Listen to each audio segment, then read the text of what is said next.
क्या आपने कभी जीवन में ऐसा महसूस किया है कि आपका मन अब सांसारिक चीजों से ऊबने लगा है? क्या अचानक से आपको ऐसा लगने लगा है कि इस जीवन का कोई गहरा उद्देश्य है? आपके भीतर से एक आवाज उठती है कि अब बस प्रभु के चरणों में जाना है? अगर हाँ, तो यह कोई साधारण अनुभव नहीं है। हिंदू धर्म के शास्त्रों में कहा गया है कि जब आत्मा परमात्मा से मिलने के लिए तैयार होती है, तब कुछ विशेष लक्षण प्रकट होते हैं। ये लक्षण ईश्वर की कृपा से ही आते हैं। ये संकेत करते हैं कि अब आपका जीवन आध्यात्मिक मार्ग पर अग्रसर हो चुका है। आज हम जानेंगे उन्हीं 9 दिव्य लक्षणों के बारे में, जिनके प्रकट होने पर समझना चाहिए कि भगवत प्राप्ति अब दूर नहीं।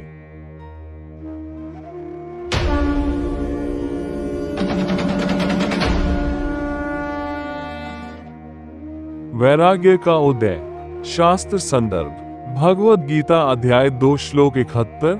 विहाय कामान्य सर्वान् पुमांश्चरति निःस्पृह निर्ममो निरहंकार स शांतिमधिगच्छति।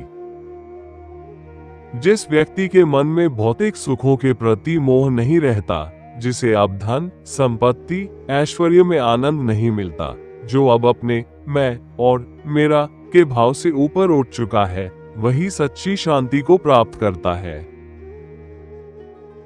अगर आपके जीवन में अब भौतिक चीजों का आकर्षण कम हो गया है, तो यह निश्चित रूप से एक दिव्य संकेत है। यह आत्मा के परिष्कृत होने की पहली सीढ़ी है। सत्संग में रुचि। शास्त्र संदर्भ: भागवत पुराण। श्रद्धा रतिर्भक्तिर्नुक्रमिष्यति। जब किसी के मन में सत्संग, साधु संतों की संगति, कथा, भजन और भगवान के नाम में स्वतः रुचि उत्पन्न हो जाती है, तो यह आत्मा की जागृति का प्रमाण है। सत्संग का अर्थ है सच्चाई के संग रहना। जब आपका मन बार बार ईश्वर चर्चा में लगने लगे और संसार की बातें अर्थहीन लगने लगे, तो जान लीजिए ये भगवान की ओर बढ़ने का रास्ता है। नामस्मरण की ललक। शास्त्र संदर्भ: काली संतरण उपनिषद। हरे राम राम राम हरे हरे, हरे कृष्ण कृष्ण कृष्ण हरे हरे। जब आपके होंठ अपने आप भगवान का नाम जपने लगे, जब आपके मन में दिन रात प्रभु का स्मरण बना रहे, तो ये सामान्य घटना नहीं होती। ये स्वयं भगवान की प्रेरणा होती है, क्योंकि भगवान ने गीता में कहा है, यथा यथा उपजायते स्मृति तदा तदा मैं निकट हूँ। आत्मा की पुकार। जब एक सामान्य व्यक्ति अचानक ये सोचने लगे, क्या मेरा जन्म केवल खाने, सोने और काम करने के लिए हुआ है? इस जीवन का असली उद्देश्य क्या है? मुझे मोक्ष चाहिए, परमात्मा की प्राप्ति चाहिए। तो यह आत्मा की गहरी पुकार होती है। ये भावना पिछले जन्मों के पुण्य कर्मों और भगवान की कृपा से उत्पन्न होती है। ये लक्षण बताता है कि आपकी आत्मा अब जग चुकी है और मुक्त होने को आतुर है। स्वप्नों में दिव्य दर्शन। शास्त्र संदर्भ: योग वशिष्ठ। कई साधकों के जीवन में ऐसा होता है कि वे अपने स्वप्नों में भगवान, गुरुदेव या दिव्य स्थलों के दर्शन करते हैं। यह कोई सामान्य स्वप्न नहीं होता। ये भगवान की कृपा का सूक्ष्म संदेश होता है कि मैं तुम्हारे पास हूँ, तुम मेरे मार्ग पर हो। अगर आपके स्वप्नों में बार बार देवी देवताओं की छवि आती है, तो ये भगवान प्राप्ति का संकेत है। जीवन में संकटों के बाद शांति। कई बार जीवन में भयंकर कठिनाइयां आती हैं, धन की हानि, रिश्तों में टूटन, स्वास्थ्य की समस्या। लेकिन जब इन सब कठिनाइयों के बाद भी आपके मन में शांति बनी रहे, तो समझिए भगवान आपको संसार से तोड़कर अपने पास बुला रहे हैं।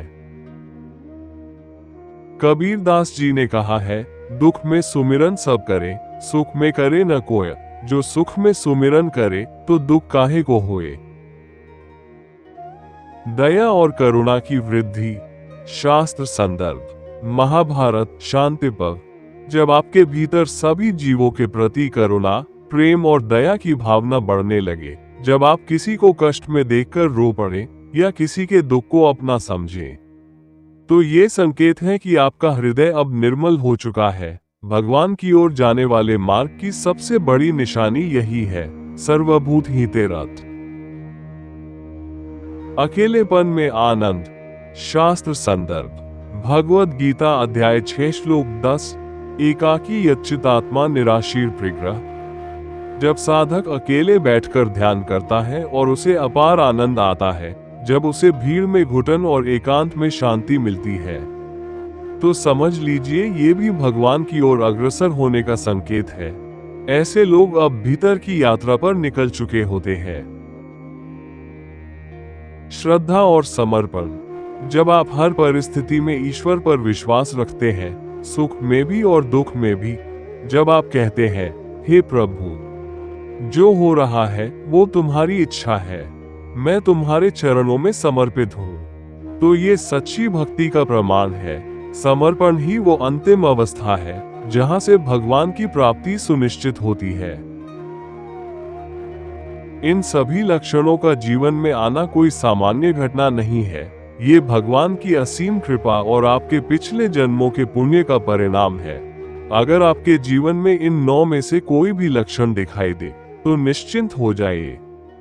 जो मेरी भक्ति में लीन रहते हैं, मैं स्वयं उनके योग और क्षेम की व्यवस्था करता हूँ। अगर आपको यह वीडियो अच्छा लगा हो तो इसे लाइक करें। कमेंट में ओम नमो भगवते वासुदेवाय लिखें और इसे अपने मित्रों और परिवारजनों के साथ साझा करें। सनातन धर्म की ऐसी ही दिव्य बातों के लिए जुड़े रहिए हमारे चैनल के साथ।